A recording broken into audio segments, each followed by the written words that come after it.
Society monthly. The meeting is being recorded by a host or a participant. Madeline is in charge of our technical aspects, and she also keeps me in check when I make a mistake.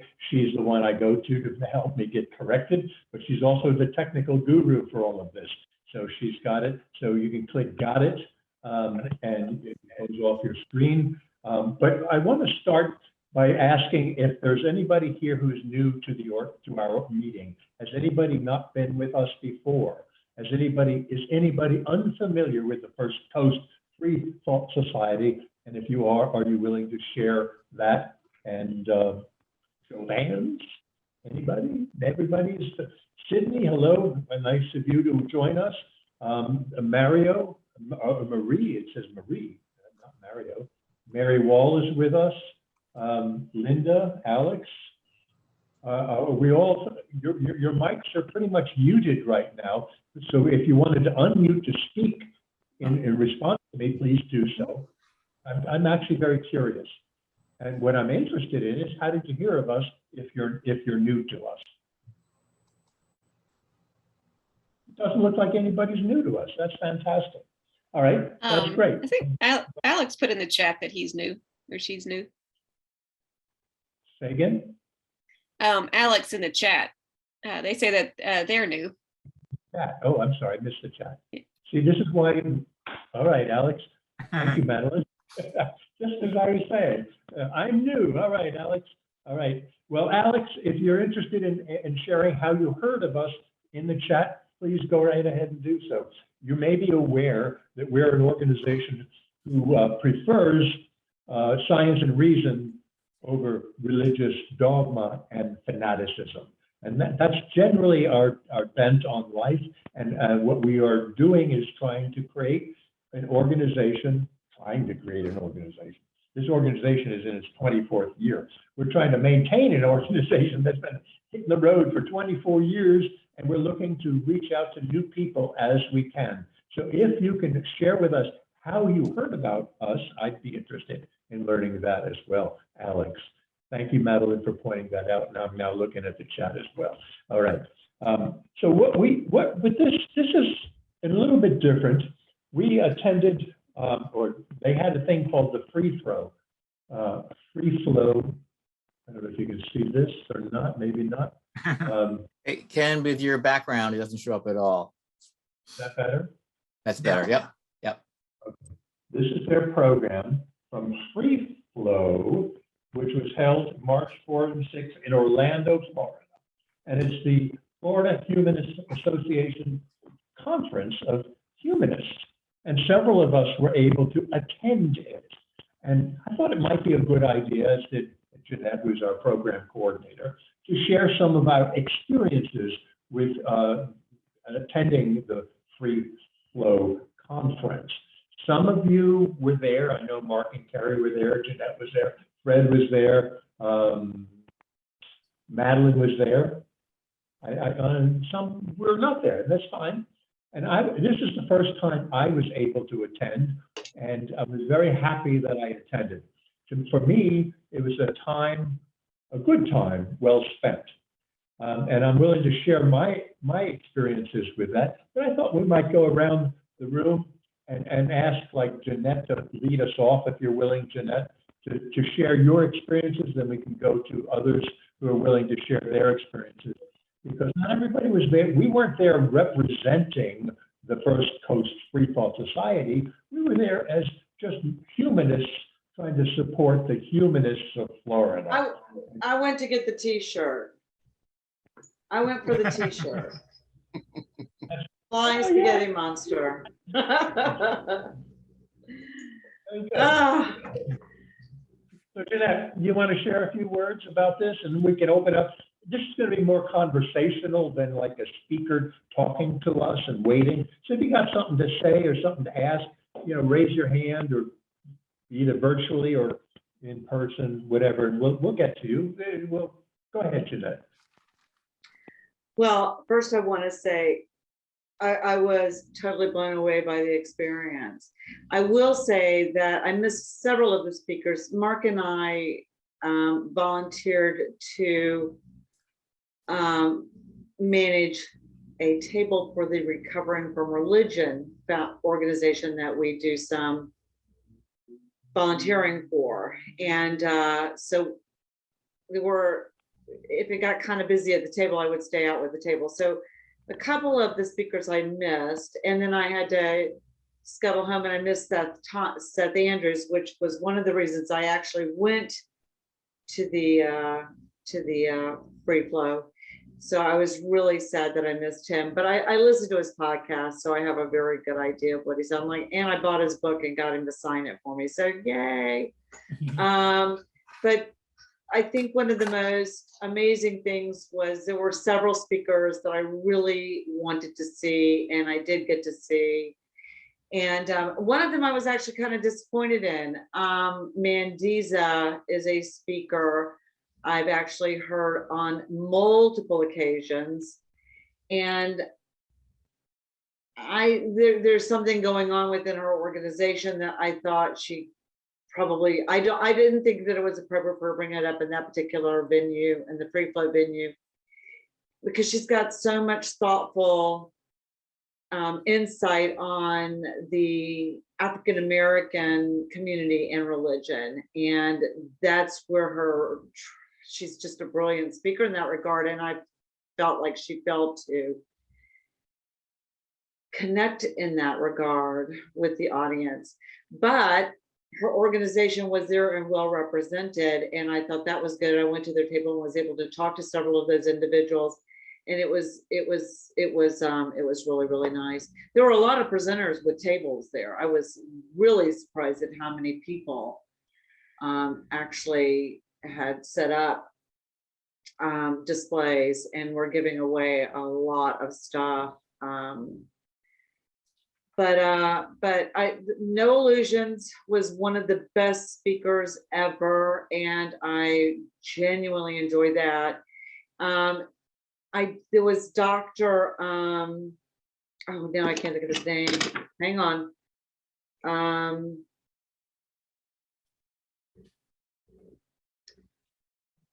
No, that's not the one I'm thinking of. We've got him coming. Hang on, guys. I apologize. Hang on, I've got him in my notes here. Oh, Don Lincoln. I don't know how you can forget Lincoln. Dr. Don Lincoln. He has got several different YouTubes out there if anybody's interested in looking him up. Dr. Don Lincoln. He's very involved with the Hadron Collider, the Large Hadron Collider. He works with the Fermi Lab. He is he's a physicist, and I'm very, very interested in that kind of thing. Now, I know not everybody that attended with me in our group was that interested in that, but I think he brings a very different perspective, and his was around Einstein's Unfinished Business. And I say Business Unfinished Dream is the name of his actual program that he gave. But I found that incredibly interesting. And it really, for me, connected a lot of stuff. I just read the Neil deGrasse Tyson book. I don't know if anybody's had a chance to look at that. But anyways, it connected a lot of dots for me, and I really enjoyed that one. So there was a lot going on that I really enjoyed tremendously. And I'm talking super fast, and I apologize for that. I tend to do that. So any hoot and holler. But there were several, but the talk that No Illusions gave on Christian movies and whatnot, I just never thought about what propaganda they were, and how they actually support and influence the very horrible decisions that are happening. And it's that whole Kansas City shuffle. If you keep them looking over here, they're not paying attention to where you're really screwing them. You know what I mean? But and that's what that's all about. It's absolutely horrific what's going on in that regard, and how they keep the religious community all ginned up on just not good stuff. I'm at a loss for language here, and I apologize. But so those are a couple of my very favorites. I did get to listen to Allison talk, and she's going to be one of our speakers. And her name is Allison Gill, and she is with the American Atheist. She is on the legal side, and she went over a lot of the Florida bills that have just been passed. And I actually went out and looked at some of them. And the one that has already been passed is the parental, hang on, because I actually wrote that one down so I would not forget it. Okay, Bill. The parental rights and education bill. Yes, that is an absolutely horrific bill. And I don't know what to tell you. I mean, she went over a bunch of the bills that are in the Florida legislature right now. And a couple of them failed, which is really, really good. And but that was fascinating to listen to her and what's going on and how connected or disconnected I actually am, and it just makes me even more scared. But the state of affairs in Florida. But anyway, that's kind of the nuts of my personal experience, meeting everybody. You know what was really fascinating for me was the fact that all of these folks that are kind of rock stars in the free thought movement, they were there, always in with all of the attendees, meeting and talking and just sharing their thoughts, signing their books. I mean, they were just, it was amazing experience to get to actually meet all of these people. And I don't want to steal any of Ken's thunder, but it gave us a huge opportunity to meet and connect with people. And several of them we've gotten lined up now to speak in the upcoming months. So it was just an overwhelming experience. I don't know how many, maybe Mark has a better idea, but it seemed like it was like 500 people there at any given time. I mean, that may be a gross exaggeration. There were a lot of people. So, but anyway, it was fun. I guess that sums it up. Hey, Jeanette, I've forgotten what the flying spaghetti monster is. There may be some people here that never heard of it. It's a joke, but you know, do you believe in a flying spaghetti monster? You know, it's kind of the why should I believe in God? And the flying spaghetti monster has different parts of the brain that control different ways of thinking. So you got your little science section, and you got, I can't read upside down, Mark, I'm sorry, and I didn't study for that test. And there was some commentator, not one of the people at the meeting, but there was some free thought speaker who sort of coined the term, right? I can't think of who that was. Well, Matt Delahunty used to use that. Do you believe in flying spaghetti monsters? Maybe you know, he's the I one. know that, but I don't know that he's the one that coined it. He may have picked it up from somewhere else. Goes back several years. It actually goes back to 2005. And it was Oh, wow. a student at Oregon State University. Oh, wow. And actually, the Free Thought group, book group, we discussed it, and over 10 years ago it was. There's a book about the flying spaghetti monster, which we discussed at one of our meetings in past years. Yeah, he's the god of the Pastafarians. Yeah. There you go. Yeah. I mean, it's got I different texted things. from the wiki some of the history of the flying spaghetti monster. I put that in the chat. But I wanted the shirt really bad. I got the shirt. I'm very happy. Been there, done that. And I'm going again. I wish I could go to the Atlanta, Georgia, the Atlanta one. I understand. I think that somebody I think mentioned. Ken, did you mention you're going to try and go? Say again? Are you going to try and go to the Atlanta one? Something's happening with my connection. Repeat that one more time. Are you going to try and go to the Atlanta? Oh, yes. I'm Oh, registered good. I'm Wish I going could to go. one of the reasons I want to go to Atlanta was I had a good time in Orlando, but I also want to see what the difference is in terms of the convention presentation between the humanists of Florida and what's going to happen with the atheist organization in Atlanta. Atlanta is happening on the 15th, 16th and 17th, I think. Those are the dates. That weekend, whatever that weekend is, in April. So there's still room available. You can go there, and I'll see you there. But I'm very curious to see the difference in how they handle the presentation of their convention, because this convention in Orlando was extraordinarily well run. And my hat is off to David and Jocelyn Williamson, who were the key people in organizing this. They brought it together. They're from the Central Freethought Society of Central Florida. I don't know if that's exact title, but that's who they are. But they actually brought this all together, and they've been doing this for many times over the past few years, and they really have it down well. It was run beautifully, and the speakers were very good. But before I get into all of my impressions, how about Fred or Madeline? Would you like to, or Mark and Carrie, who would like to speak up next relative to your impressions? Yeah. I'll give a quick overview and leave the specifics of speakers to Fred and you and everybody, because I actually didn't take notes, but I wanted to mention that Freeflo stands for Freethought Florida, and the FL is for Florida, even though it sounds like a medicine, but it stands for Freethought Florida. David and Jocelyn Williamson do this every 2 years, and they present it. And they planned for 300. I believe it was closer to 400, but I second what Ken said. It was amazingly organized, starting with the reception Friday night.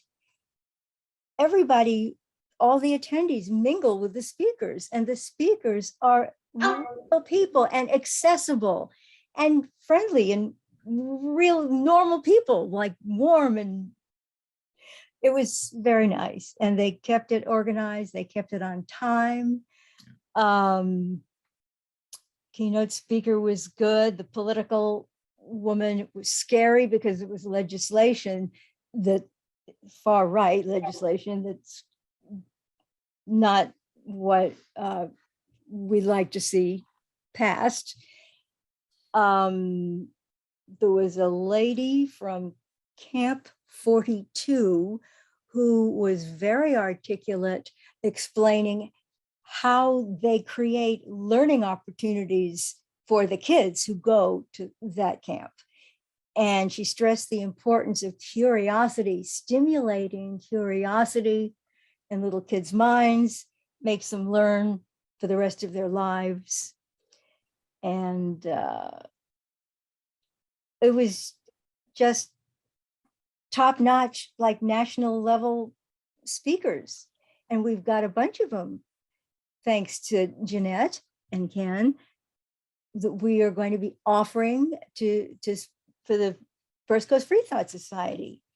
Ryan Cragen is a wonderful speaker. He's very big on statistics and analyzing how much freethought is growing versus the religious versus not religion. And he talks about intersectionality, which is a new concept for me and perhaps some of you too. So we'll get to hear that. And it was just a wonderful time. I just loved it. So there you go. I wanted to also add one more thing. A lot of these folks, if anybody's interested and wants to learn a little bit about them, a lot of them, as you see their names posted in our newsletter for upcoming presentations, you'll be able to go out and see a lot of their stuff is it's either on YouTube. Dr. Don Lincoln has actually spoke, I think, twice at TED. I know for sure once at TED. He's very involved with the Large Hadron Collider and has won huge awards for just being a part of the group that discovered the Higgs boson. And so I wish we could get him, and we might try and reach out to him as well. But anyway, what the point is if you're interested in learning about some of the folks that we talked to, reach out and let us know, and I can share some links to some presentations that they've got online for free that you could go out and actually watch. Oh, right. And if you just Google Freethought, Freeflo Florida 2022, there's all this whole schedule and lots of information online. Yeah. All of the pictures, of which Carrie and Mark are in a bunch of the Friday night ones, partying. The Facebook, the Freethought Facebook. That's my middle name. Everybody knows that, right? It is the Freethought Facebook page. You Yeah. can go and look, and you'll also see Ken and several of them up close and personal. So making rounds, chit-chatting, but there's quite a few of Mark and Carrie. So. Well, we know how to have fun at a convention. Totally. So, okay, who's next? Ed, you want to say something? You got something you'd like to share with us? I enjoyed it very much. A lot of great speakers, and particularly Alice and Gil. That was, of course, no surprise. The religious right is trying their damnedest to transform not just in Florida, but transform the whole country into a religious theocracy. And there's something we need to keep abreast of. But I also enjoyed Noah Lujan's his discussion on the movies, the god-awful movies, which he watches so we don't have to.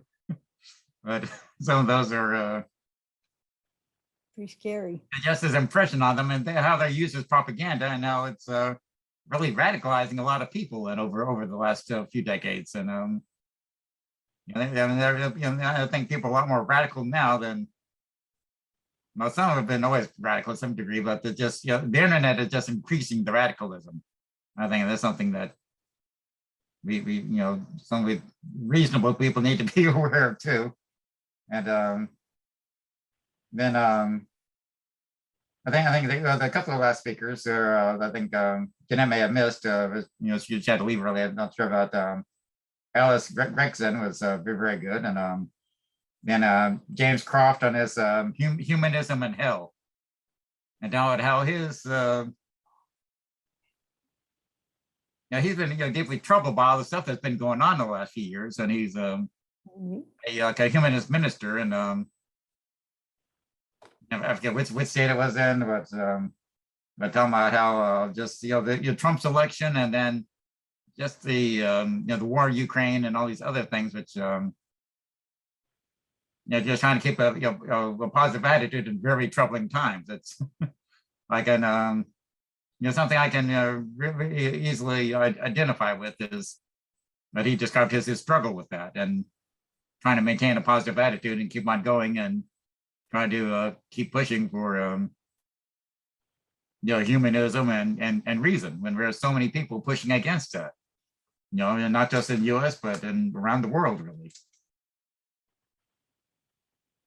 So those are some of my impressions. And also we hadn't talked about the debate yet, between now Dan Barker and the minister, Dr. Adam Lloyd Johnson, which of course, Dr. Johnson's arguments for God, I've heard them all before, and none of them, I read only all the same arguments decades ago. They didn't make sense then, they don't make sense now, they don't hold up, they just completely fallacious as far as I'm concerned. I don't know if anyone else have heard that had that same feeling, but that was my impression of that debate. The Fred, debate did you was, walk away? that was Did the you title walk of the away? debate. The debate was, does God exist again? That was the thing, the whole thing. Diane, were you going to say something? I was gonna ask Fred, I was gonna ask all of the attendees if you thought, how does the minister walk out? How is his faith not shook just a little by that debate? You have to wonder when he goes to bed at night if his brain's not noodling around about it. Yeah, I wonder the same thing. It's that he doesn't see the fallacies of his own arguments. Right, But there's, when they're so blatantly pointed out to him. I don't think, yeah. I have to wonder if they believe it themselves. It's their pocketbook. And Daddy, you did not get the feeling with this guy that it was his pocketbook. That's not you. He didn't come across as a, he came across as genuinely sincere about wanting to do the right thing and not for monetary purposes, at least. So I get what you're saying, you know, and I cut you off and I apologize, Dad. well, Dan Barker himself, he used to be a minister. I mean, he used to be evangelical. And he finally got to a point where he said, I can't believe this anymore. You know, he's making a good living at it, writing songs, you know, gospel songs and so forth. And we both had the speaker, well, this is back in 2012, it wasn't for the Freethought Society, but another meeting at the UU, you know, the Buckman UU, and there was someone from Louisiana who when he finally decided he couldn't go on preaching anymore because he completely lost his faith, it turned his life upside down. He lost his career, he lost his friends, his wife left him, all because he no longer had that faith. And he was no longer willing to pretend that he had it. And so there, I mean, of course, there is also that group for, you know, former ministers or current ministers who have lost their faith. You know, I forget what it's called, but that is the thing, though. That some that decide, okay, I've had enough, I'm out of here, and others like, well, I don't believe it, but this is my living, this is my life, and whether they're willing to sacrifice so much to say, I don't believe this anymore, or just keep pretending, and you know, when they've stopped. So, Well, not to, you know, side with the other side, but there are plenty of people on the other side of the fence who say the same thing about us. How can they not be convinced by our arguments? They are so obvious. So belief is a deeply rooted thing. That the one difference that we can claim, at least, is that part of our own world outlook is, you know, we sort of try and re-examine our own beliefs from time to time. But, you know, they're just as sure, you know, there are the demagogic preachers out there, but for the most part, they are just absolutely sure they're right, and they can't understand why we don't agree with them. So, you know, you got to keep that in mind. and they want to make it illegal for us to disagree with them. That is the problem. That's the serious problem. I don't care what they believe, as long as they leave me alone. No. As long as they leave me alone, and they don't want to leave you alone. How do you? One of the highlights for me, then let me just make this comment, Diane, then, because it's real quick. I gotta raise my hand.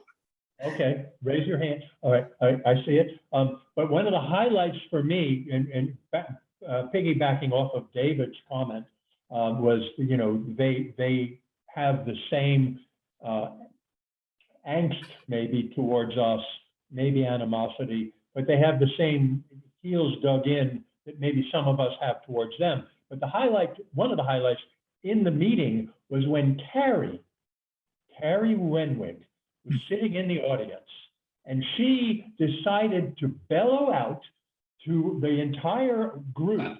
And somebody on the stage said something about, well, we're all trying to get along and we're trying to understand each other. And this is during the debate. And she bellows out, but they vote. But they vote. And meaning that they're not voting in a similar manner that we think would be favorable to the progression of human progress. So, Carrie, I appreciate you saying that. when you first did that, I didn't know where it was coming from, and I was sitting at your table, and I turned around, and you repeated it, and therefore I could see it. Diane, go ahead. Ken, it wasn't a lecture. It was the comic, the comedian who was hilarious, but I wouldn't Okay. have done that during a lecture. I think. Well, She it was appropriate during the party. It was party. That's, Yeah, and the comedians are very, very good, I thought. I loved him. He was great. Okay. Diane. Last Yeah. story. Yeah, in my previous life, when I lived in Washington, D.C., way back, when I was in training to become a therapist at Catholic University, I had a job where I got to be the only therapist at Catholic University at the therapy center. And as my patients, I had priests, I had seminarians, I had nuns, I had one Monsignor who was very high up. And I had been raised Catholic, but I was long an atheist by this time, but I had to go to that school to get this specific degree. And then I got the job. What are you looking so funny at, Carrie? And I got the job because one of my professors was a priest, but he was an atheist. And then everyone had to come to me, as I said, I was the only therapist practicing in this center. And the main reason they were seeing me was because they had lost their faith.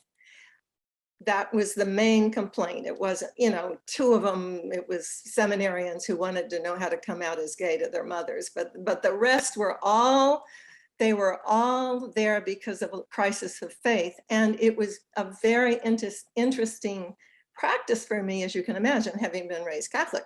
And they talked about what you're talking about. It was their career.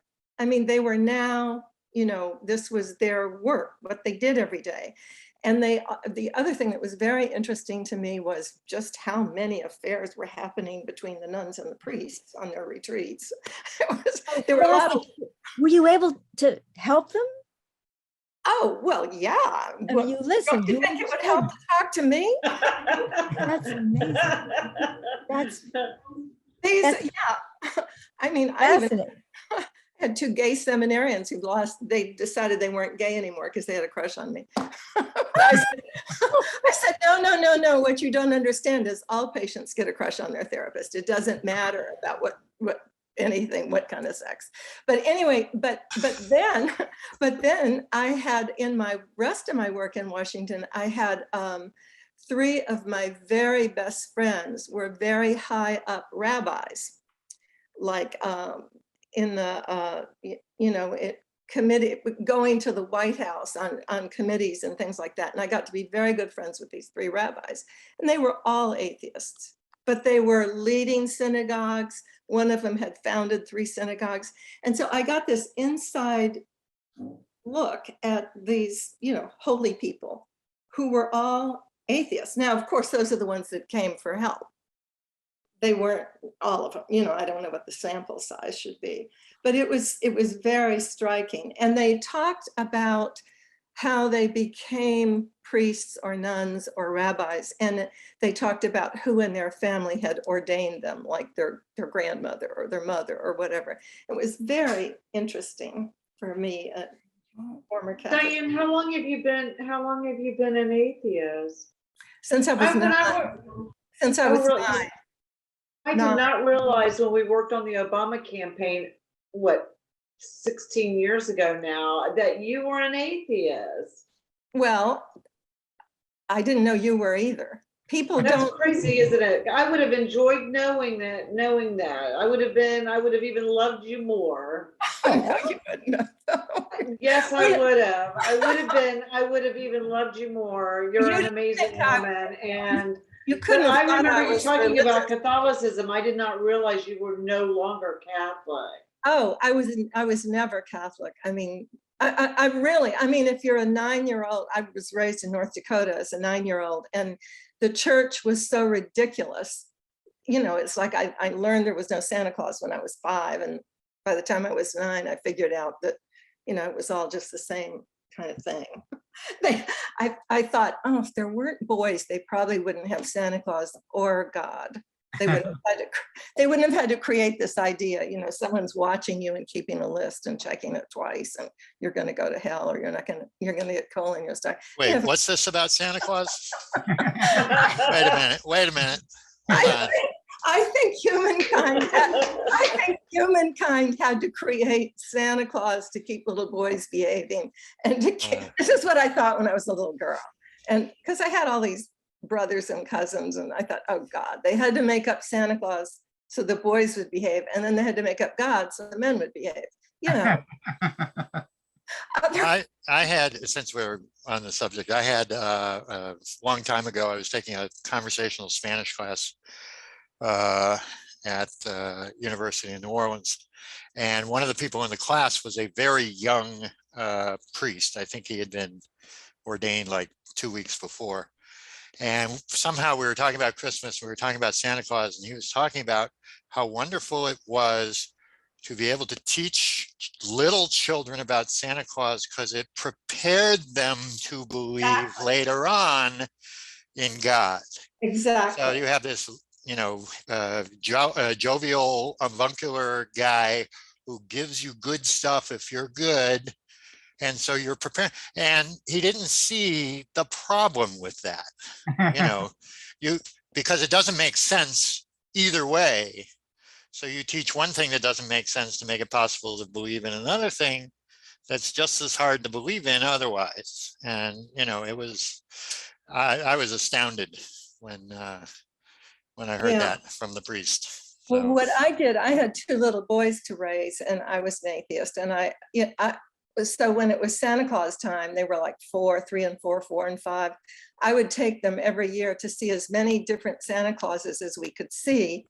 And then I would interview them, tell them, you know, which one do you think played the role best?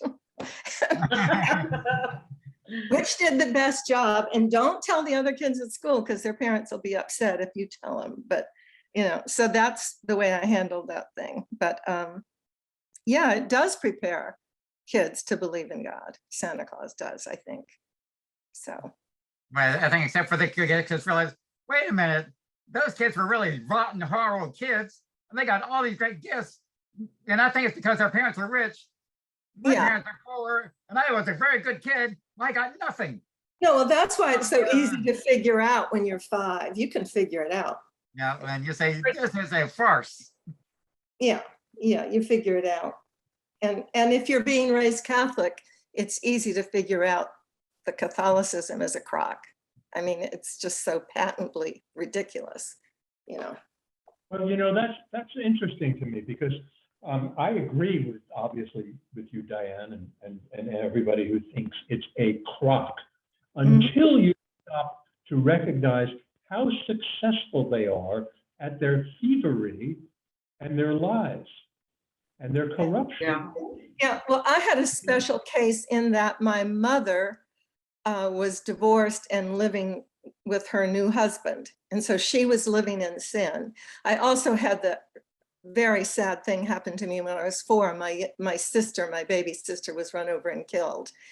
And in front of my eyes, it was very dramatic for me. And then I was told by everyone that we had to pray for her because she was stuck in limbo because she had not been baptized yet.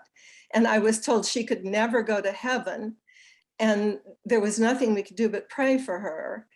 And I kept asking the priests, you know, this doesn't make any sense. And then I also had been at a funeral at 4 years old, and I was told my mother, by this mean neighbor lady, that my mother couldn't be buried in the Catholic cemetery and that she couldn't go to heaven because she was living in sin. So I had a lot of help in figuring it out. I mean, it was like, wait, this doesn't make any sense. You know, that a baby is going to be in limbo for eternity. And all we can do is lots of novenas and prayers and all this crock.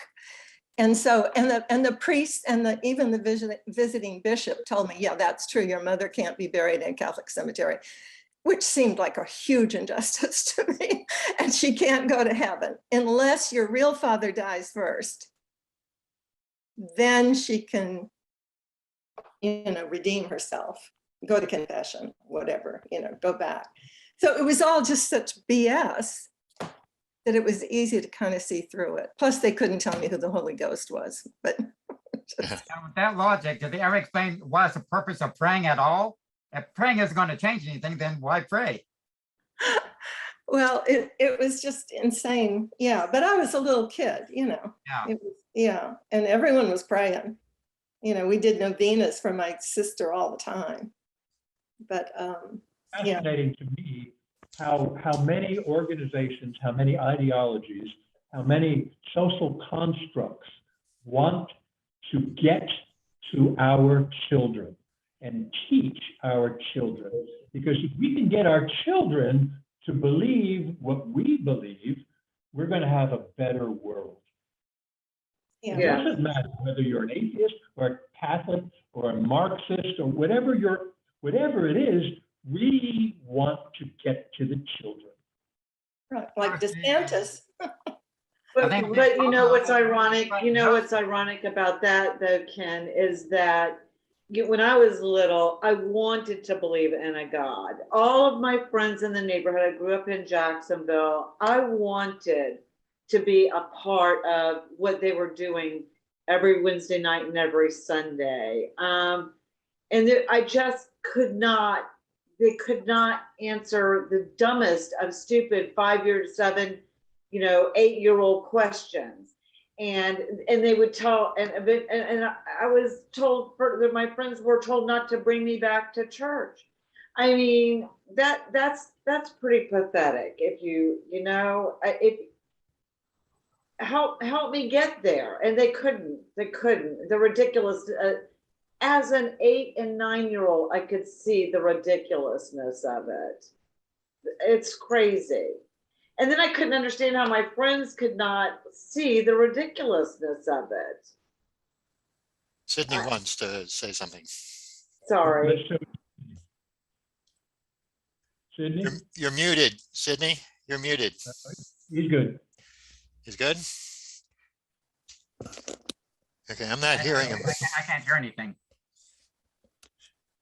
He's not, it doesn't show it being muted. Ah, If the volume may be down, I don't think he's actually muted.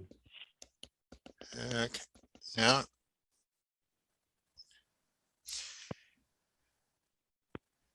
Maybe you can put something in the chat. I don't. Sydney, you may need to change like your audio settings, perhaps, and just maybe change the microphone to something else. That happens to me on occasion. Well, we can watch Sydney figure this out. Well, it would be nice to have some new voices. Yeah, there we go. That's good. That's angel wings. Sydney, we're not going to lose. Don't lose your thought. We'll come back to you. You figured out. My guess is it's your volume or somewhere there's a connection. I don't know what's going on, but you don't show as being muted. So as soon as you get it, happens is when let's go to you're believing, all of a sudden you lose your faith, and then where are you? You have no base, no foundation. You're like cut loose, and that's a sad thing that really happens to people. They really believe, and then they don't. And then they realize they don't believe, and then what do they do? That's not an easy thing. That's not an easy thing. I was also thinking about the, Jeanette and Diane knowing each other, but not realize this aspect of lives, and how in many situations we meet people and you may not get to know them very well, but sometimes it's like, so with some people I'm kind of wary about, the amount of situation about, hey, I'm an atheist. And because I've had some people, one person will think this is my roommate, former roommate when I lived in California. He reacted as if he thought they were going to get hit by a bolt of lightning right there in the restaurant. Yeah. And it was like, some people just, really, some people like, okay, no big deal. And others they're like absolute shock. I think more people are upset when they find out I'm a vegetarian than when they find out I'm an atheist. But anyway. But they try to wave meat in front of you and say, don't you love this? Don't you want to buy it? I get that occasionally. probably tell more people you're a vegetarian than that you're an atheist. Does anybody have a Pardon? problem, No. issue with the words atheist, humanist, secular humanist, non-believer, in terms of trying to identify yourself? Because people seem to be obsessed with labels. They want to be able to know, where do you fit on the spectrum of my concept of what you should mark? Yes, you hit a nerve, one of my nerves, because for a long time I've observed, as you have, many people getting into extremely nuanced semantic, linguistics, and historical discussions about what all these terms mean, and what's worse, telling other people what they are. And sometimes the other person doesn't personally identify that way, and we people get very insulted by that. So I personally think that that the meaning of a word, if I'm talking to you, the word that you use means what you think it means at that moment. And that's what it means to me, so I can talk to you. Because the words, and there's a great podcast, we're off the track, called Way with Words, that gets into linguistic variations just in English around the country and different usages. But even aside from that, I refer to myself as non-religious. If I told you what I believed, many people on this call would call me an atheist. Cool. Other people would say, well, you're not, you're just an agnostic. Okay. It doesn't, to me personally, does not matter. I am not religious. And that is the core common ground I find with everyone on this call and the free thought community. Can you guys hear me now? Yes. Gotcha. All right, it's exclusive. Voice or video, I'm screwed. It's a new computer. So when I raised my hand was about the topic of teaching kids indoctrination and legislation passed by DeSantis. Yeah. So is there any chance we could, as a group, do anything about that? There are groups fighting off the book bans. There are book groups fighting off the Don't Say Gay legislation.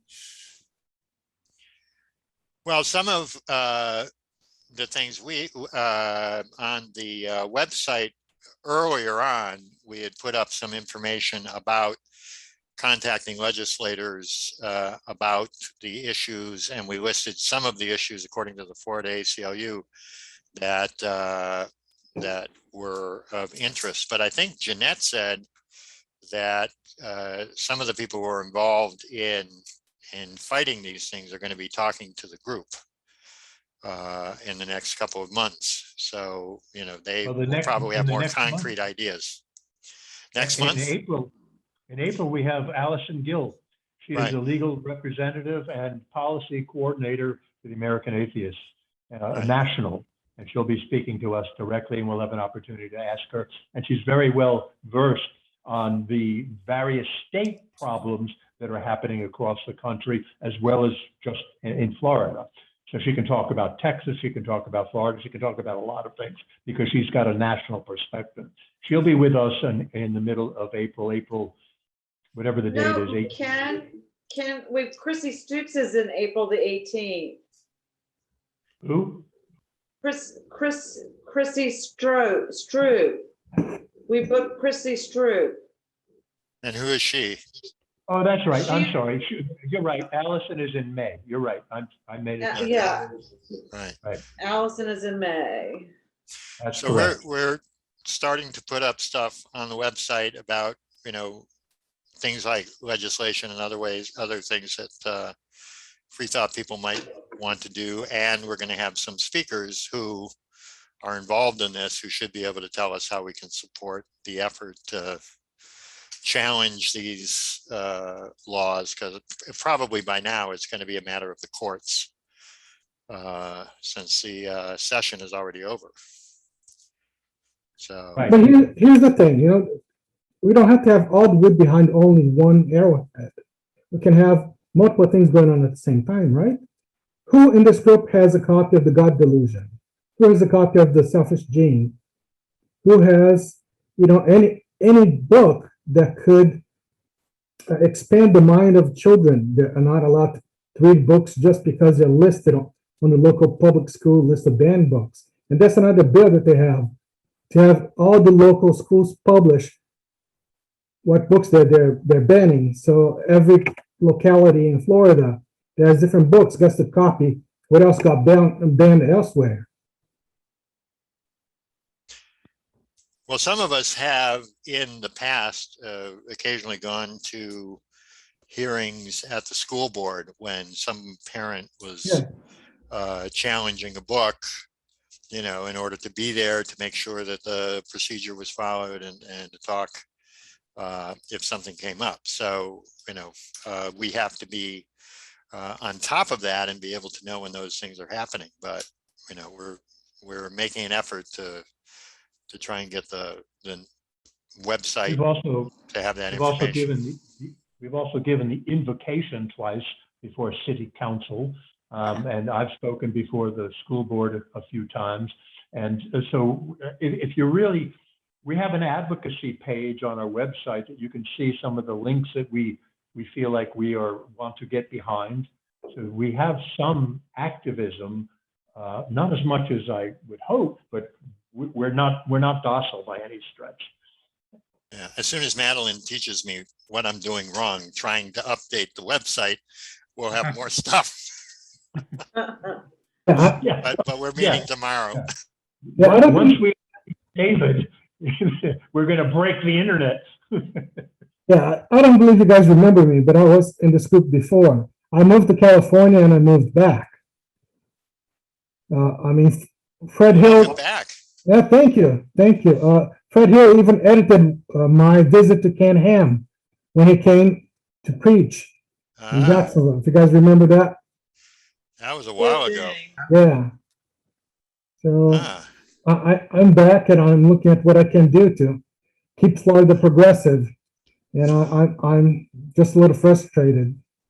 Well, I think, you know, if you are keeping up to date on certain things and you inform either Fred, who's still editing the newsletter, or you can inform Ken or me and give us the information, we can put it on the website too. And you can also write something, Sydney, for the newsletter and give it to Fred, and Fred is our newsletter editor, and you can submit your views on things. I don't know if people read the newsletter or they don't read the newsletter, but it comes out monthly, and you know, there's some good stuff in there. For example, this last month we had a missive directly from God.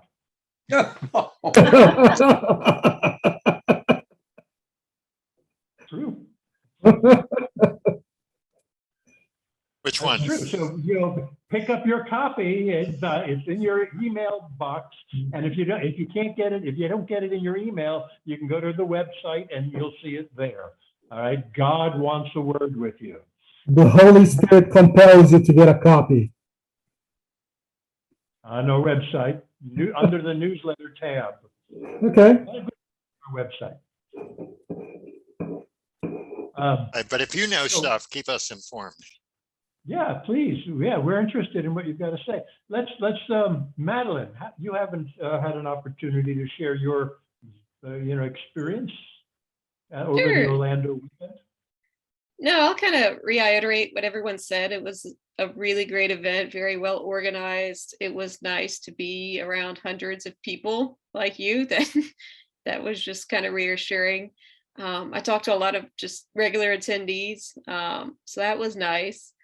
Some of the presenters, I won't kind of repeat kind of what Jeanette said or Fred, but I think the one that I kind of interested me the most, and I think it's from my sociology background, anthropology background, was Alice Grixon, who talked about, she grew up in a kind of cults where they, speak in tongues and all of that, but she kind of really got to like the neurobiology of it, if you will, of like how that happens. Because my really naive interpretation as a freshman in undergrad was, oh, they're all just faking it. And then she kind of, she really kind of broke it down that, that kind of, it was like people kind of get hypnotized. Oh, is that cultish holding up? They talk about the speaking in tongues in this book it's our book club for next month. Ooh. I need to read that. Yeah. But yeah, so It she was a good book. herself admitted that she had to just fake it as a kid, you know, because she saw everyone else sort of falling on the floor and rolling around and speaking like that. But she said for some that it's like they just get hypnotized because it's a lot of chanting before, it's kind of the rhythm of it all, and that some people do, if you've seen the clips online of, people that are suddenly healed or like they're no longer in pain and now they can walk, and that can be part of kind of that hypnosis is you stop feeling pain for a short period of time. So that was kind of just interesting to me because that was something that I was always kind of interested in as a kind of sociologist. If you're speaking in tongues, you'll speak in the same syntax as the language that you speak in normally, German or Hispanic. Yeah. And that she's saying it's kind of it seems to be a genetic thing. Some people, they have in their genes, others don't. And so it's a bit different between those who be more prone to going along and others to say, this is crazy. Some people may say, well, what's wrong with me that I'm not feeling the same thing that they're feeling? And it's, kind of craziness. And some people get really hooked into it and others like, get me out of here as quick as possible. Which is difficult when you're very young and you're in that thing.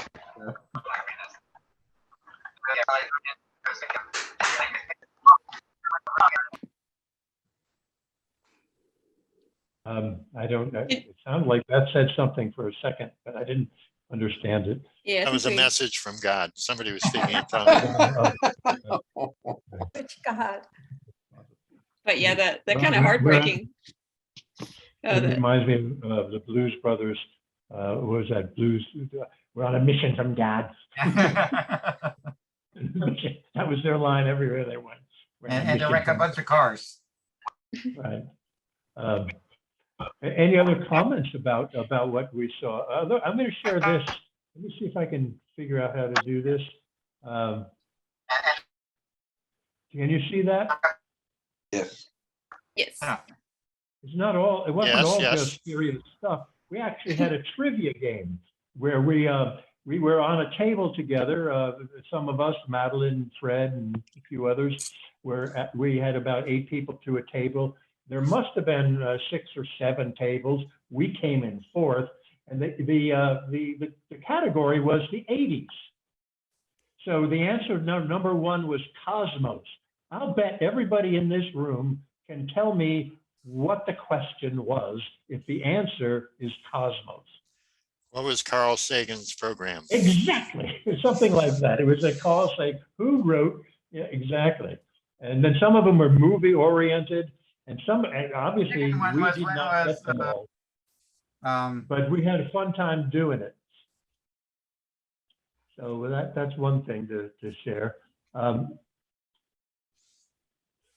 Does everyone remember now what the song "A Kind of Magic"? What film that was in now?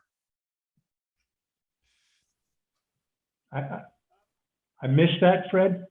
Yeah, that's one of the ones we missed. We had no idea it was in. Now I can't think of the song anymore. Right. No, yeah. No, I didn't know. I didn't know a lot of there was a couple of television shows that I didn't know. Like one of them was Dukes of Hazzard, and the question was which car bounces up and down, up and down. I had no clue. Oh, I got that one for us. There you go. Stephen Hawking. They had the car with the Confederate flag on the top. Yeah. Right. Yeah, exactly. We finally figured out Christopher Hitchens, so he was an answer. The Falkland Islands, all stuff that happened during the 80s. When Christopher Hitchens was in the Falkland Islands. So, is this still showing on your screens? No, you're showing. Yeah, good. Okay, very good. So they really did a great job of organizing it. They tried to make it fun, as Carrie said earlier that she announced her thing. They vote during the comics stuff, which was just the right timing. And he came out. I'd never heard of this guy before. I don't know who he was, but he came out full of energy, and he was right on topic in terms of his presentation, and he was entertaining to the group. they didn't have any real music going on, no live music, but they had good food, cocktail party. On the Friday night cocktail party, I went out and I mixed and I mingled. I got into mix and mingling mode. And I met a lady who hopefully will be one of our speakers. She was a former preacher's wife turned atheist / nudist. And so I'm eager to have her appear before our group, as she seems to be very eager to do. She lives in Eden, Florida, which there's a nudist colony there, and she lives in a nudist colony. She's been divorced about 4 years and newly discovered this whole freedom that she has after leaving her Christian faith, which she lived for about 20 of her years. So I think her story is a compelling one, and we're trying to get her to share it with us, maybe in July or September. But she's very energetic. She used to be a Christian clown. She owned that's her words, and she owned a Christian bookstore. The two are maybe synonymous, I don't know, but she wants to share her story with us, and I think she'll be a great presenter because she's got a lot of effervescence. Plus, this whole idea that she's free with her body and is a nudist now, and maybe I was taking this a little too seriously in terms of our conversation, but I thought she was trying to get me to disrobe at the cocktail party. And I don't think that was appropriate. This wasn't a nudist cocktail party. And I don't think I should have done that. I held my ground there. Is that the naked truth? Believe me. I mean, you can only take certain things so far as a joke, and then you got to say, whoa, that's too much. So she'll come on, she'll talk to us about that. And I think she'll be a great presenter. We've got, where's Jeanette? Jeanette, you want to run down? We've got Cragen showing up. He's the data guy. He's going to come in June. Cragen, and he wants to give us a whole. Cragen's in June. Yeah, Cragen is in June. And then we've got Allison in May, Chrissy Stroop in April. We're working on July because I want Gwen to do this really badly. And I can tell you, Ken, if my dad had been there and Gwen was trying to talk him out of his clothes, she would have not had to talk twice. He'd have been out of his clothes. Okay. There you go. I wish I could hear him laughing. He's not laughing, but he would have been. He's really interested in this program too. But we've got a couple of others that we're working on. We are working on James Croft, and I've got something out to the Satanic Temple because they've got a really good program the Satanic Temple was really, it's at least the group that was represented at the Freeflo, they are more focused on combating the religious business with the invocations. Then you need to let the Satanic Temple come and do an invocation. Yeah, they're more interested in the shock value of things. They were instrumental in getting the Westboro church shut down, literally. I mean, they were huge in putting that horrific group of people, the Westboro Baptist Church, in their place. They are sponsoring a sobriety without faith. And I may not be saying that right. I don't have the piece of paper. That's what I want them to come in. Sobriety without superstition, that's what it's called, and that's what I want them to come and talk to the group about. And it's an answer for people who are looking for something other than Alcoholics Anonymous that is very steeped in Christianity, and this is an answer to that. I'm also trying to reach out to Anthony Magnabosco for street epistemology. He has responded back, and I don't know if it's this. I need to go back and look at my notes because it's either this week or next week that his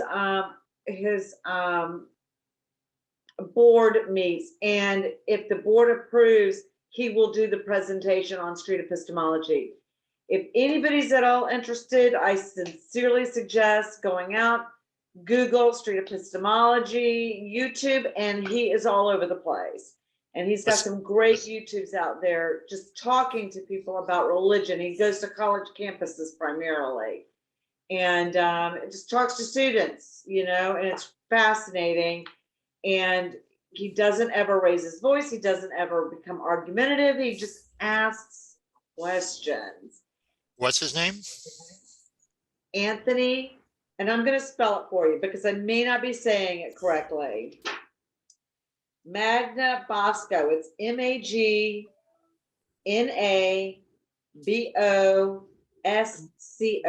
Oh, yeah. I've seen some of his stuff. Yeah. Yeah. Right.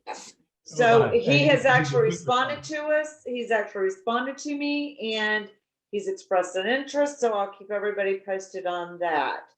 He'll be So fun. we're working hard to get some of these slots filled, and I cannot tell Ken how much I appreciate him. I don't know yet. He actually reached out to No Illusions. If we could get No Illusions, oh my God. You guys would be in for a treat, but he is amazing. And so we'll see. I don't know, Carrie said something to me very interesting because I had reached out to Christy. And here's something really fun is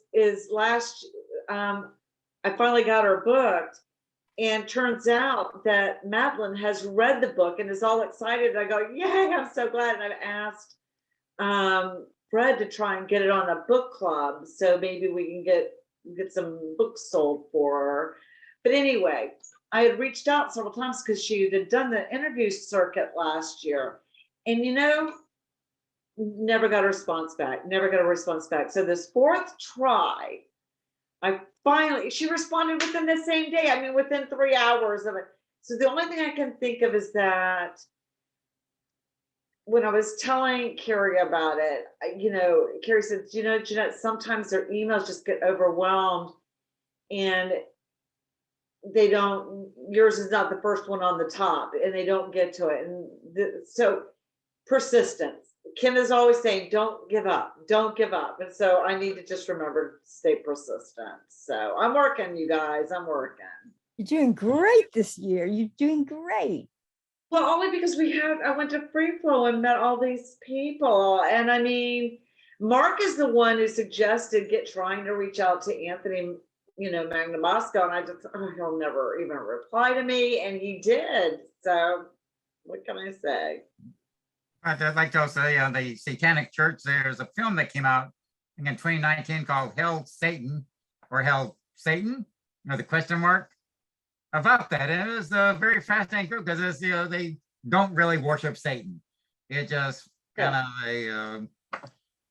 they're actually what they're promoting is humanism, but through a very sacrilegious way.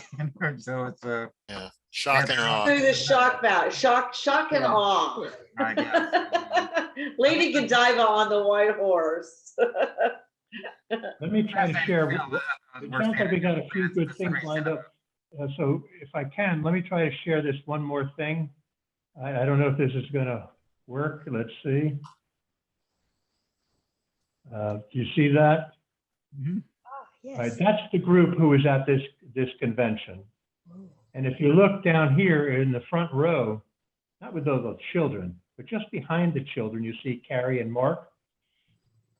Hard to tell if they're wearing masks. And Fred is in there somewhere. I'm in there somewhere. And Madeline's over here somewhere, and I'm there. Here's Carrie and Mark. And this is at the very, very last thing some people had already left, but it was very well attended. And this was a great group of people. They were all friendly. They were all looking to have great conversations on whatever topic you wanted to talk about with each individual. I got to speak to many of the speakers and try to invite them on, and they all were eager when they were there. So we're now in the process of following up and trying to schedule things. So it was a good meeting. It was a good convention. For me, my first time, and it was a good time well spent. Anybody want to offer anything as we close this out? Is there any last? I Holdy? just want to ask Jeanette again, what was the name of that Christie's book again? I missed it the first time. Oh, it's called Empty the Pews. Empty the And it's Pews. a collection of people who have left their religious faith and why. But it's really good. Good. Cool. Other remarks, comments? This doesn't have to be, a 2-hour meeting. We're just getting together to chit chat about what we experienced. And my experience was it was great. And it was such a good thing to see Jeanette and everybody there, and Madeline and Fred and Mark and Carrie. That was a delight. Mark and Carrie and Jeanette were there tabling for the Recovering for Religion or From Religion organization, which was interesting. And so I learned a little bit about. Just a reminder, we had the support group director from Recovering from Religion. He was our speaker 2 months ago. Eric Wells. Yeah, Eric Wells. Wells. That's the organization. He spoke to us directly. So as a result of Eric Wells speaking and knowing that you were also participating in trying to handle the recovering from religion side of life, which can be for some people deadly.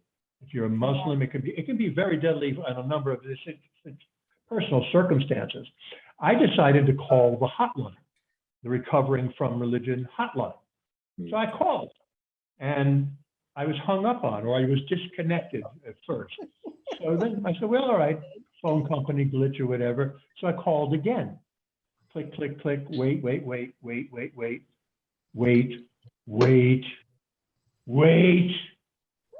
Hello, how can I help you?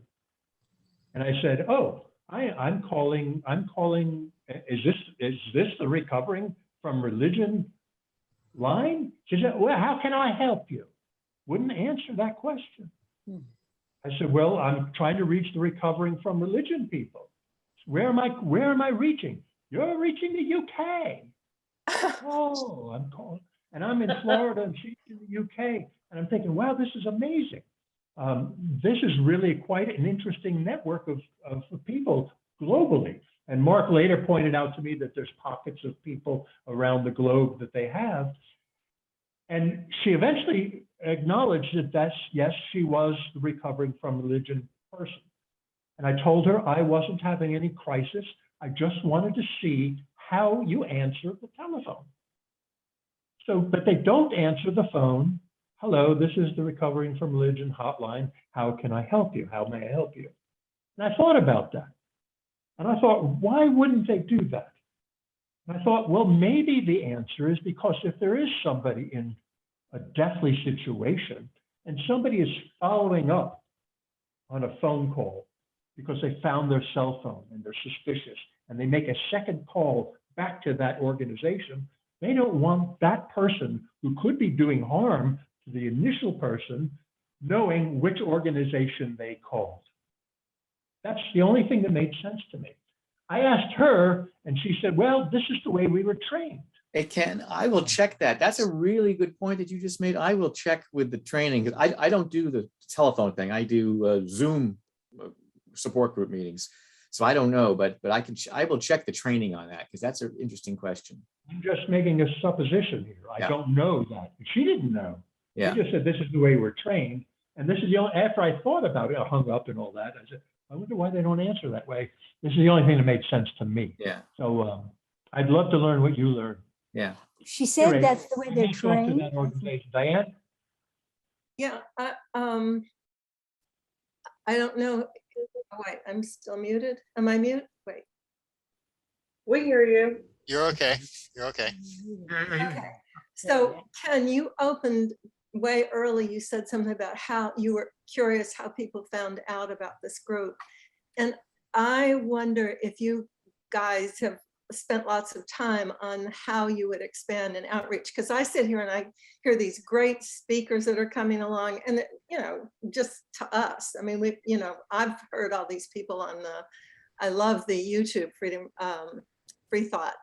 Is it called, what is it? I watched it all weekend, hours and hours, and you get to see all these people, but do you have any ideas about outreach? And it's interesting, like Jeanette and I have known each other for 10 years, and we've very carefully, she said she didn't know I was an atheist. Well, I didn't know she was either. She didn't say You anything. didn't know the handshake. You did not the handshake. Well, is there a secret pin?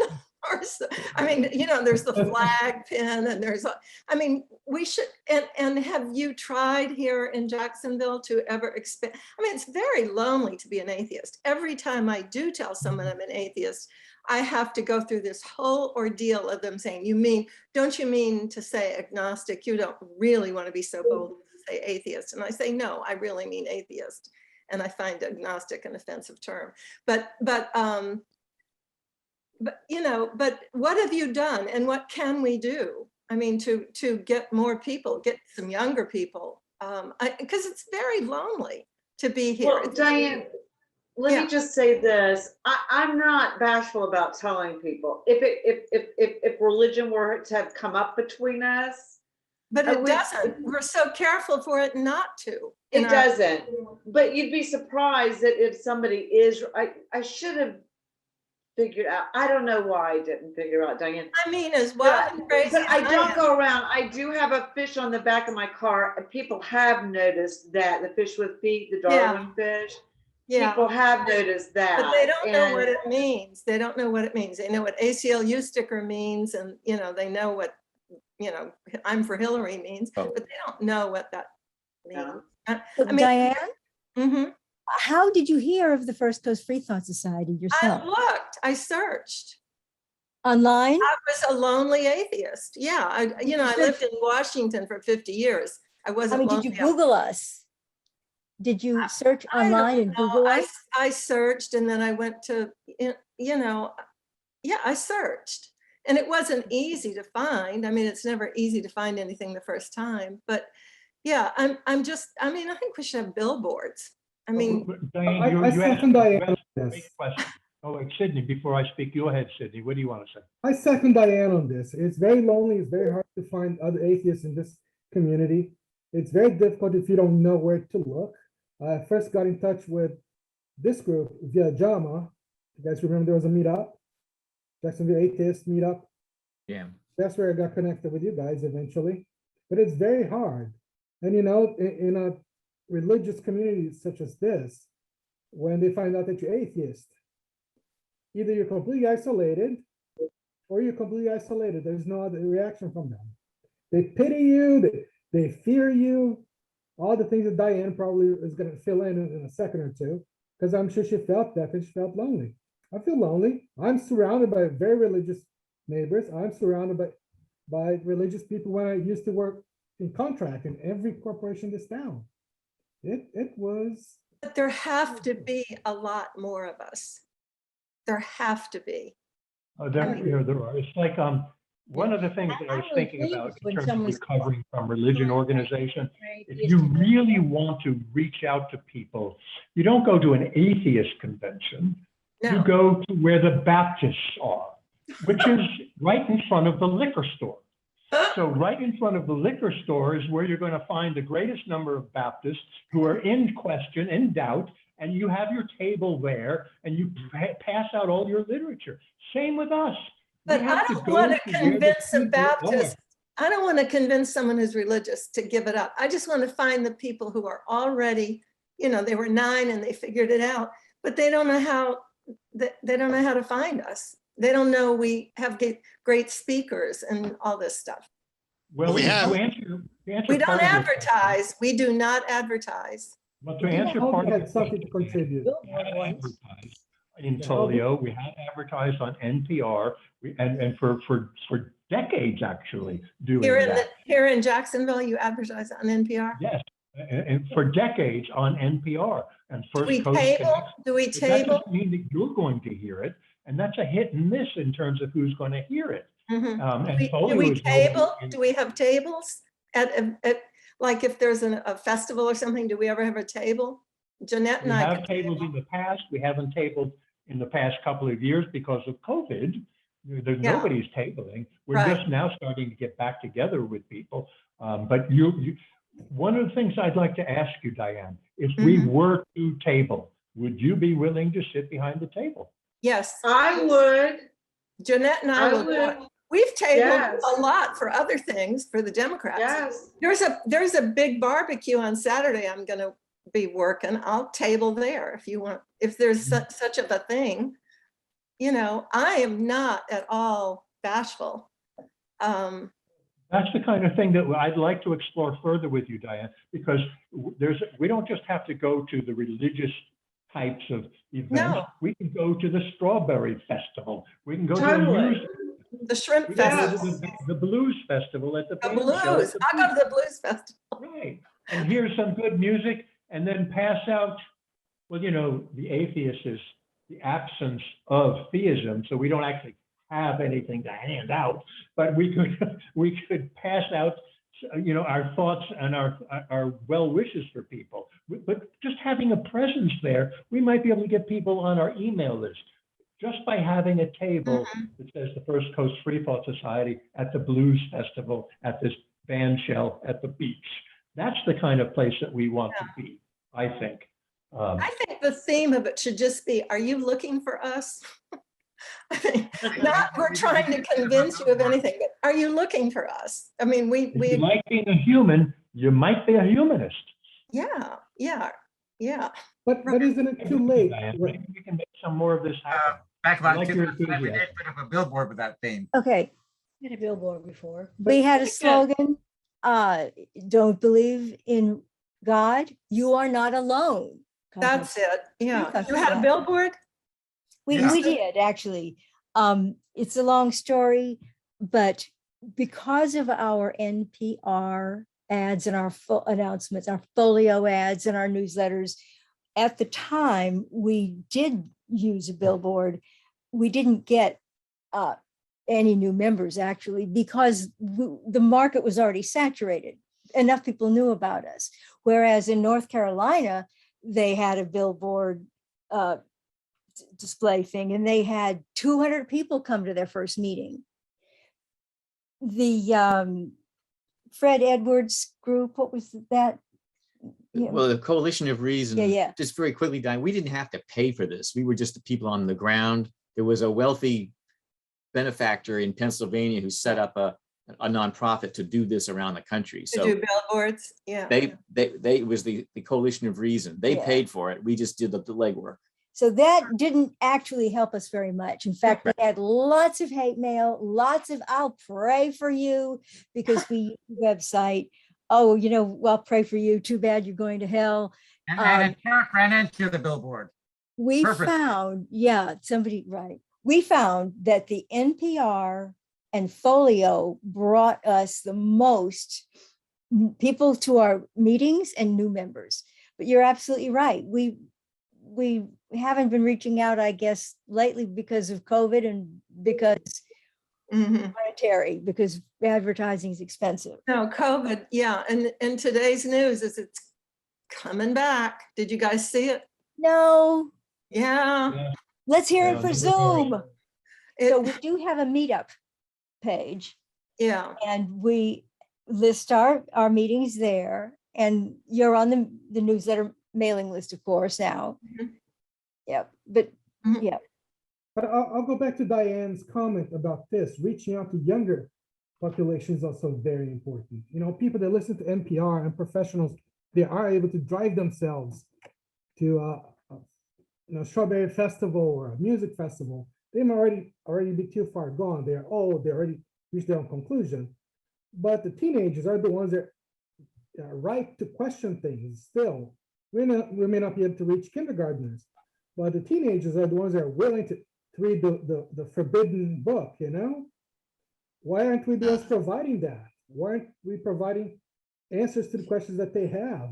Why are we not, Well, Hey, Sydney, there's a Sydney, Jacksonville Atheist Sydney, meetup. there are, in some parts of the country, there is a secular student alliance, which sometimes often involves a local adult groups, getting student groups founded at the college and high school level.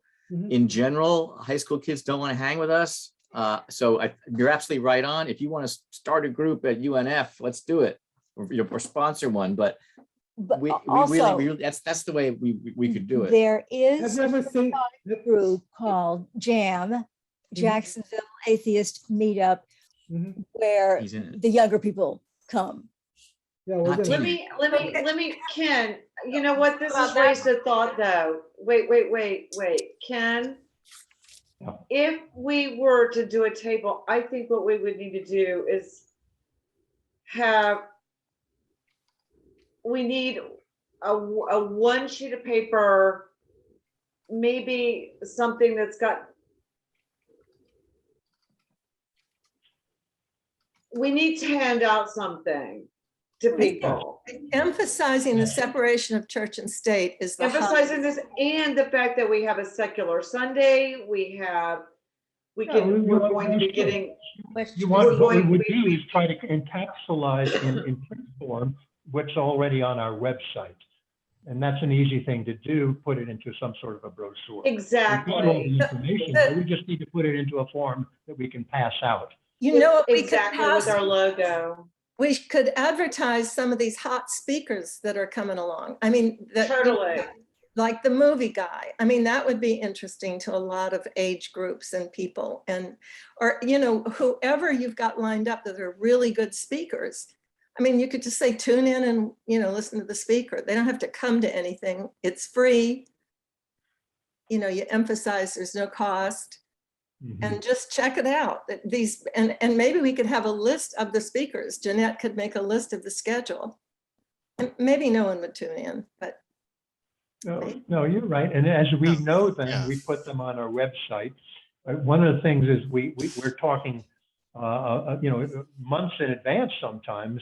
And then so actually nailing down the date is sometimes a little bit problematic because their schedules are so complicated. Yeah. And we're trying to convince them that we want you to guarantee us this night, this month, this time. And sometimes they do and sometimes they don't. So we don't necessarily know it until maybe a month prior, but we know that they're in the pipeline and they want to do it. But the exact date is sometimes a challenge. Okay. As the previous program chair for many, many years, and Jeanette's advisor, because she's the wonderful program chair now, I will say I've never had any problem scheduling speakers in advance. They like to know in advance when they're speaking. I've done practically a whole year within a couple of months. So here's what we would do if we were tabling. We have our literature. We have a sign-up sheet to be placed on the emailing list. We have past newsletters, things like that, to give people. We give them our cards, we give them our webpage and our meetup group. That's all they need. Then they go to the meetup group. And the little fish stickers. As we, The brochure. oh, we have a thinker, a free thinker. The fish stickers to put on their car and the t-shirt that says, I believe in good or something. I So don't know. that's what they get. I All don't know. right. Well, anyway, my point is when we get the speakers booked, they all appear on Meetup as far in advance as we get them booked. Voila. The people go there and they see our Meetup and they see what they want to go to online or in person, whichever, it doesn't matter. Looks like it's going to be online for a while though. Was this the group where I used to go to the solstice parties? That's JAM, the Jacksonville Okay. Atheist Meetup Group. I don't even know what group it was, but Yeah, okay. it would have been the Jam, Jacksonville Atheist Meetup. It said they've been They together had the solstice since, parties. Yes. Yes. And Are they still having them? in Riverside. I know because of COVID, but I don't know if they will next year. The ones I went to were at the beach, at the wine bar at the beach. Yeah, we had meetings at the wine bar. Yeah, that Autumn and the spring. Laura hosted those. You guys, we need to see, Holly, I think, has been trying to talk several times. So we are cutting back because of COVID. We're having problems, not meeting face to face is hard for me. But one of the things I wanted to say that when I tell people I'm an atheist, sometimes they go, "Oh, you're not." What you do is you live your life. You live a good life, and then people are shocked when you're an atheist. That's a good thing. I think it's a good thing that they're shocked. Yeah, Yeah. I like that. Yeah, you just live your life. It's You easy live a peasy, good Gus. life. You don't need the rules or regulations. That's why some people are so lost when they lose religion. They don't have any boundaries. They don't have rules or regulations. But you figure it out on your own. You figure out what's a good thing to do, what's not a good thing to do. And, Yeah, but we're not trying to change anyone. We just want to find them. Mhm. Well, Yeah, that's they how already the first- exist, exactly. They exist. They're just lonely. Right. Well, that's how the First Coast Freethought Society has felt for the last 20 years. We don't bash religion. We don't want to change anybody's mind. We just want to keep a profile, a presence alive in the community so people who are looking for us can find us. Well, I do want to change minds. I want people to think. I want them to, I don't want to force it down their throat. I don't want to cram any of my ideas or anybody's ideas. I want them to stop and think about what it is to think epistemologically. Right, but first they have to find us. They have That's to be it. looking. That's it. That's it. The thing to preach about, if we're going to preach, is the separation of church and state. That is Right. very Exactly. topical. It's very important. Absolutely. That could be, the mission for these young people at colleges. I mean, they hate it. They hate that we've lost sight of that in this country. And that's, David? Yeah. Oh, go ahead. No, You I was have- just oh, going to you have a say, thumbs up. I agree. It was a thumbs up for what people were just saying about separation of church and state. I have made some attempts to get in touch with the newspaper at UNF, which is run on student standard time, so they don't respond to phone calls and emails. But I mean, that should be fertile ground, especially if there are things like Zoom meetings that don't take, a lot of effort to join in and whatever. But students aren't joiners. There were at least 2 or 3 times when I was still working at UNF that a couple of students came to me to be the advisor of a secularist student group, and they would invariably last 1 or 2 semesters and then just sort of float away. Students these days aren't joiners the way they used to be when I was a student and things were the way they were supposed to be, so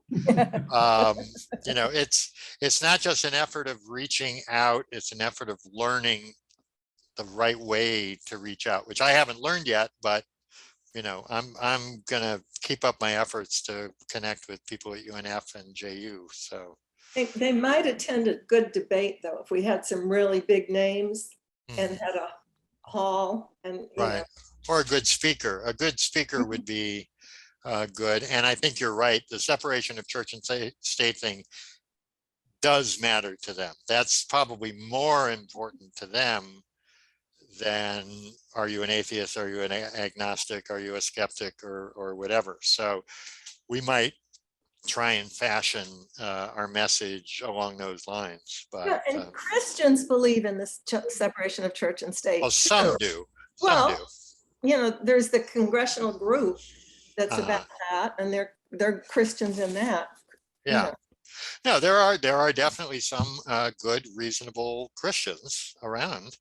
They don't happen to be particularly strong in the Jacksonville area. That's part of the problem. But they're there. They're out there. So even Catholics, because I used to be in New Orleans, and there were a lot of progressive Catholics in New Orleans. A lot of conservative Catholics too, but there were a lot of. I did a lot of political work with Catholic groups like Pax Christi and stuff. So. I know in the jam, Yeah, sometimes they'll talk about, bring up like, previous meetings, they talk about what their previous religious history, if any. Majority of them were former Catholics. A few were evangelical, former evangelicals, but of all of them, like say about 75% of them were former Catholics. So do all of you participate in JAM? Yeah, I've never been to a jam meeting. I've been a regular at JAM for, since about 2008. Of course, we haven't been doing anything with JAM for last couple of years since the pandemic started. So it's kind of, I don't know when it might start up again, but it's been dormant for, like I said, about since early 2000. Lance, finally made it. 2019. Yeah, here's Lance. Lance is our guy from Thailand, all the way from Thailand. Hi, Lance. Before we get you to comment on stuff, Lance, Diane, do I have your contact information? And if not, can you get that to me? I'm a member, aren't I? Okay, so then I probably do have it. Some member, yeah. Okay. Then I can I'm just check. dianesully@gmail. Okay, all right. So I might be reaching out to you to Okay. follow up on some of your ideas and see if. Jeanette maybe- can find me. Okay, cool. We're Democrats. So don't be surprised if you hear from me in the short term. Okay. Okay. All right. So Lance, unmute yourself, Lance, because I want a word with you, if you don't mind. Lance actually lives in Thailand now, and he writes for our newsletter. He used to teach at, he was an adjunct professor, I think, over at Florida Coastal, not Florida Coastal, what did he call it? FSCJ, the Florida Junior College. What is it now? It's Florida State College. FCJ. Yeah, that one. FCJ or. Right. And he was kind enough to have me invited me into his classroom to speak to his kids once or twice. And so Lance, Stephen. Yes. Lance, this is Never sure wonderful. what to call you, but Dr. Stoll, how are you? I'm Please, good, we're thanks. It's winding up early. right now. You caught us at the tail end of everything. I and know, we're it took talking me a about while to the get Humanist in. Convention that we had. Well, And Lance, am I on? Yeah. I have to commend you in front of these lovely attendees for your marvelous articles that just keep coming, and they get better and better, and your work really enhances our newsletter, The Freethinker. It's a Great to pleasure. see. agree with you. I agree. So do you have any comments for us before we sign off? No, I missed the whole thing. I was trying to get in, and Fred finally sent me a different link, so I got in. But I was trying to be on time. It's 6:30 in the morning here, so. Wow. That's not the right 6:30. Oh. So, but good to see you all. Good to see you. Ew. Lance, I wanted to our echo meetings Karen's are, sentiment. Lance, our meetings are recorded. You Yeah. can go online and you can catch this and see what you Oh. missed. Good, I'll do that. Thank you. That's all. So what's going on in Florida? I watch your Nazi governor all the time. It seems to be getting worse every day. Well, he's supported by the legislature, so he has an easy ride. Amazing, really amazing. Yeah, actually, he's a little more extreme than the legislature, which is a surprise. Yeah, it's More extreme than Trump, more Trump than Trump. Yeah. and the what horrifies me, I guess, as somebody that stood in front of First Baptist Church every Sunday morning with the sign, alone many mornings, I don't understand why the people of Florida are not in the streets. I don't understand. I mean, there are liberal people, there are people who don't support the Nazis. Why aren't they doing something? Where are they? All over America, where are those people? I don't Well, understand. That's a good question. That's a good question. They're the ones carrying the guns, Guy. It's scary. Those people scare me. So And that's now they've got all these laws for the liberals to not be able to, that if we get mowed down with somebody with a car, they're justified. Yeah, and I saw that crazy. It's crazy. the guy in Kansas killed 2 people in cold blood and got away with it. I saw that. Yep. Yeah. It's an amazing time in that country. I just Right. It is. It's amazing, but It's frightening. But part of it is also the COVID thing. I mean, the way that just knocked everything totally out of whack. Because just before it started, that's when you had the Black Lives Matter march. Right. A lot of us were in a lot of those marches and whatever. And it's sort of, there's always been debate. Can you go out and, whatever. But hopefully that's going to be changing in the next couple of months. But, Hopefully. it's so hard to know how much that had an effect too. So there's so many things so many factors. But anyway, it's horrifying watching from here. Really horrifying. The whole thing, the mask crap and the vaccinations. I mean, 1 million people have died in that country from COVID, and these imbeciles are still arguing about masks and everything. Why didn't we have 1 million people die here? Because everybody wore masks. Everybody got vaccinated as soon as they could. Nobody. There was not a single person in this country who said, freedom, no masks, nobody. And masks are like, at the very worst, it's a minor annoyance. And to make that into a fake civil rights issue is just, Well, someone like crazy. Marjorie Taylor Greene saying, "Oh, it's like like we're the Jews in Nazi Germany." Yeah, it's just like that. Yeah. Right, exactly like that. And even if it is virtue signaling, it's a good virtue, right? I mean, I haven't had a head cold in 7 years in this country because when somebody has a cold, they stay home or they wear a mask so they don't spread disease here, So, I mean, I just don't even understand it. I mean, every single person has a mask on here now. Right.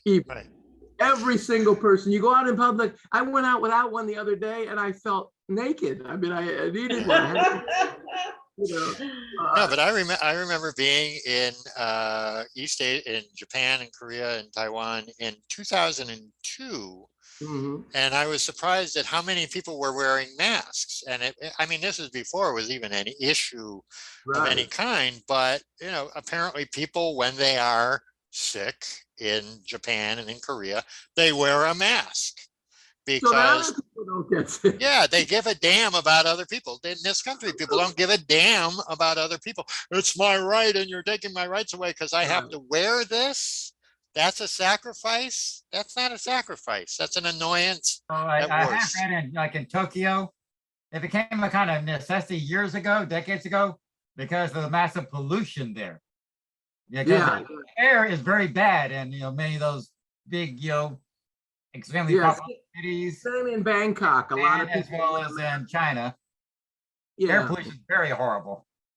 But they're not wearing masks to virtue signal for their side. It's a completely political statement to be maskless. Yeah. That's all it's about.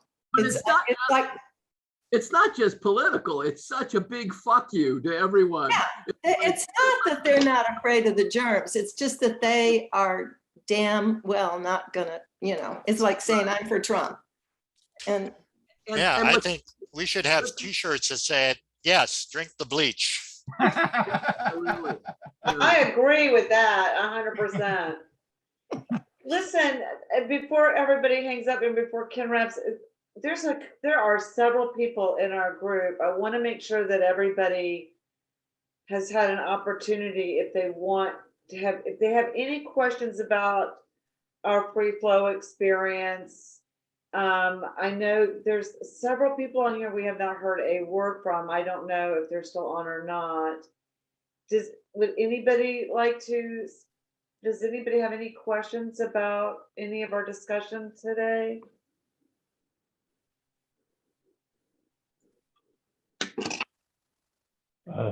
Most of you guys are hearing on none. mute, so you All may have to questions turn your have been mute answered. off.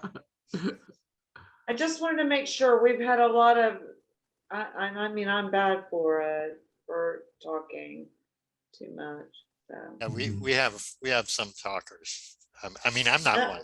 I'm not one. No, But no. yeah, no, I not don't me. think we've heard from Linda or Al Nagy. Yeah, exactly. There's several people that have not had an opportunity. And I know poor Holdy had tried several times and kept getting talked over. So I just want to make sure we haven't talked over anybody. Has everybody had an opportunity to speak if they want to speak? One of the things that I learned from Sandra Day O'Connor, a former justice of the United States Supreme Court, when they were in their in conference in the back rooms talking about the cases, they would go around the table. And their rule was everybody speaks once before anybody speaks twice. I thought that's remarkably fair. It doesn't even matter if you have nothing to say, you're going to be put on the spot and we're going to go around the table and you're going to have to speak up, even if it's just say pass, but you're going to be given the opportunity. And I've tried to model everything that I've ever facilitated in terms of the Q&A after that. Doesn't always work, but I don't want people to leave here thinking, well, I didn't get a chance to speak. So, but you don't have to say anything. We're not putting anybody on the spot, but this is the opportunity. If you do have something, I mean, Lance just showed up in the last 10 minutes of what we're getting ready to close out and giving him the floor a little bit. Well, Linda just Linda indicated some people are just content to sit back and listen. So that was pretty cool. We're not making people speak. I agree some with Yeah. that. Some But it people, was, just on this discussion, I was thinking what's happening in Russia under Putin, where it's illegal to demonstrate as, and it's illegal to disagree, publicly disagree with Putin. You say Putin's a bad guy. He's, we can say what we want against Trump, or people can say what they want against Biden. There's no law against him. Wait, Putin or DeSantis? Who are you talking about? Actually, I think, I'm talking about Putin. Oh, okay. Because it could be DeSantis. If I could do that here. they're both members of the White Christian Party. Yeah, they're trying to make, we're going to have people in this country that want to make America more like Russia. Which seems, Whiter. Yeah. White makes right. Yep. Yeah. But it's not going to be any colder. That's why It'll they be warmer. Yeah. They prefer Putin to Democrats, because Democrats tend to be brown. Oh. Okay, folks, I gotta run. I will see you next time. Well, wait, before you say, as you say that, can we take you literally and watch? Well, I'm gonna run to the bathroom, that's for sure. Never mind, I withdraw the comments. Well, let's take this opportunity to say thank you to everybody and thank you for your participation. And thank you, Stephen Lance Stoll from Thailand for even if it's just a few minutes coming on. I appreciate that, Yeah, Diane. it's 6:30 our time, Lance. Yeah. No, I someone really wrote, appreciate it. I someone really wrote, appreciate all of you for just being part of this little group that we've got. And as Diane was saying, let's try to figure out ways to grow the group a little bit. Right. And we'll work on that. Yeah. Diane had All right. another comment, I think. well, I just was reading the chat and I don't know who it was, said Earth Day. That's April 22nd. That would be I'm sure there's a place to go and table somewhere for Earth Day. Okay, off mute. We have That taken birthday before. That's a great idea. I don't know who did it, but yeah, someone, that's obvious. There's likely to be a lot of you. We A had lot of- teams. Yep. I'll send you One of the information. things we do I'll not now have at send this you the moment are things to actually physically hand out to people. Nor do we have a table, nor do we have a banner. As Whoa, far as I whoa, know, whoa, we whoa, don't have any- whoa. What, she, It's cool. you have a banner, Carrie? We have banners. Jeanette has everything. We have a I have table banner. banners. Banners. Oh, have- okay, well, did We maybe can have a parade. Earl has. I have a table we can We have a use. backdrop thing that we can put up. Our solstice Do we have a canopy? I don't you think we know, have a canopy. Some of these things are out in the open. and Rains, what we you want- get wet. Ken, when your nudist lady is coming to speak, let's advertise that one. We'll advertise them all as soon as they're booked. This is great. And this things we lay out on the table, it's just always, I got it. I'll send you information about it. I have tabling guidelines for you guys, Mhm. Linda. which is Well, out there. let's take some of this offline and chat further about this. Jeanette, I'd like to chat further with you about what you actually have in terms of tabling, and maybe, I don't know exactly where all of our Well, I'll stuff is. stay on a minute. We'll stay on a minute with you, Ken. So let's see if we can't make some of this happen. I'm all for it. Madeline has to stay as long as. Okay. So. Any other last comments? Going once, going twice, going 4 times? All right. If not, Madeline, thanks so much for your good work. You may close us out. Let's Ken, adjourn the meeting. we won't be